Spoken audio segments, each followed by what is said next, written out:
Viral kakak adik lulus seleksi Bintara Polri, peluk sang ayah hingga sujud syukur di kaki ibu. Beredar video kakak beradik di Kota Bengkulu, Provinsi Bengkulu yang lolos seleksi Bintara Polri hingga viral di TikTok.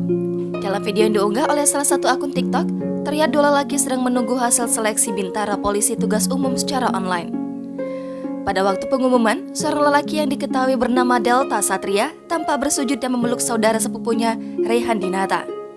Rupanya, Delta lolos seleksi dan langsung berlari menghampiri orang tuanya. Pria tersebut tampak memeluk ayahnya dan sujud syukur di kaki sang ibu. Sontak, video yang diunggah Tessa Aprilia ini mendapatkan banyak respon dan viral. Menurut Tessa, kedua adiknya sudah bercita-cita menjadi polisi sejak kecil, hingga berupaya untuk mengikuti tes seleksi dan berhasil. Mulai dari olahraga, menaikkan berat badan, hingga rajin berdoa. Untuk itu, Delta dan Rehan sangat senang ketika lolos seleksi. Mereka meluapkan rasa senangnya dengan memeluk orang tuanya. Selain itu, juga bersujud kepada orang tuanya.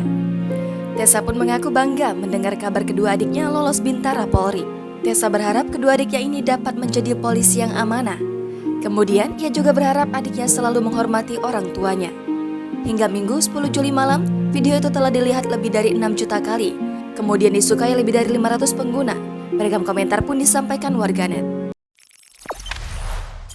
Jangan lupa subscribe, share, komen, dan like ya!